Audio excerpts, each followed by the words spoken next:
Personality types have been developed by the likes of Carl Jung, Myers-Briggs, and Hippocrates.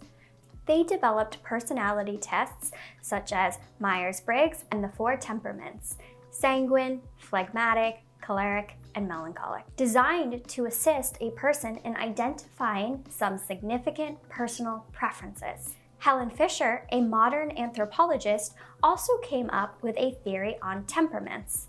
Helen Fisher states that personality is composed of 2 basic traits that are socially based on our social conditioning through culture, how we are conditioned to act growing up, and experience, as well as those with biological underpinnings, traits of temperament that are linked to specific genes, hormones, and/or neurotransmitter systems. 40 to 60% of your temperament stems from your biology, your nature. Therefore, your personality is mainly an outward manifestation of your biology.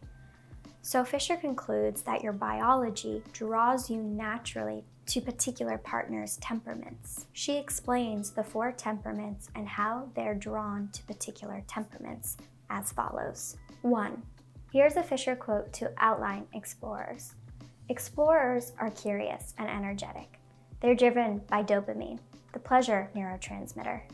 Dopamine gives us a sense of elation, accomplishment, and reward. Pretty much anything that gives us pleasure, from food to alcohol to sex, promotes dopamine production. Explorers are thrill seekers who are open-minded, creative, and cerebral. They crave adventure and novelty and are easily bored. They may be impulsive and lack introspection, however. They are forever outward-looking. They may be very curious and energetic, but they're not inventive. Explorers represent 26% of all people. Explorers bond best with other explorers. However, the explorer and builder can make a dramatically effective match. You are polar opposites, but as an explorer, your energy, curiosity, and need for adventure can be deeply appealing to the more cautious and conventional builder. 2.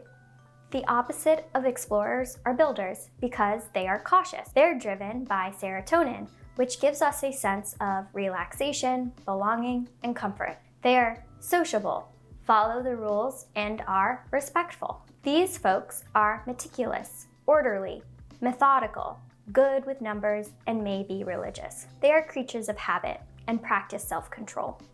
Dr. Fisher calls this type cautious, social norm compliant. Builders bond best with other builders. 3. Here is how Fisher describes directors.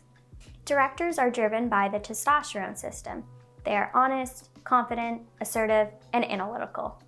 As a result of receiving fetal testosterone, they have a tendency to understand math, music, computers, or any rule-based systems. They also have higher visual spatial perception, which may make them good at sports. They are detail-oriented. Directors become experts in certain fields, but may not have too many interests beyond that. They may lack empathy or sensitivity, be less verbally astute, less understanding of others' emotions, and give less eye contact. They also may be prone to being flooded by their emotions, making them prone to outbursts, particularly of anger. According to Fisher's research, 9.7% of females are directors. 4. Negotiators received a hearty helping of prenatal estrogen. Estrogen is closely related to oxytocin, the calm and cuddle hormone. This type is trusting, generous, imaginative, social, and open-minded. They are also very nurturing and empathetic. Negotiators have excellent verbal skills. Dr. Fisher calls them pro-social and empathetic. Like directors, this personality type is not gender specific. 20.4% of men are negotiators compared to 35.8% of women. Negotiators bond best with directors because directors desire control and power, and negotiators' chemical relation to estrogen conveys their emotional nature. The negotiator and director naturally complement one another. Fisher states, although very different, your thinking meshes. Both of you dislike wasting time on superficial conversations Instead, you both enjoy talking about the arts, philosophy, literature, science, and/or politics. As the negotiator, you tend to see all of the angles too, the big picture, while the director's focus is likely to be deep and narrow. So you can surprise and delight each other with your knowledge and ideas.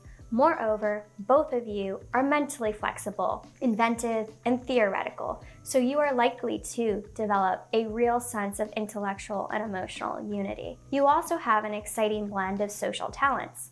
The director can be blunt, while you are likely to excel at putting others at ease with your excellent verbal and people skills. The director will be drawn to your natural warmth, enthusiasm, and tenderheartedness. To find out what your temperament is, take the Helen Fisher personality test link I've listed below. 4 million Americans have taken the personality questionnaire via Match.com and Chemistry.com, along with several other thousands of people from over 40 countries. Once you find out what your temperament is, you can then be more open to someone whose temperament is compatible to your own.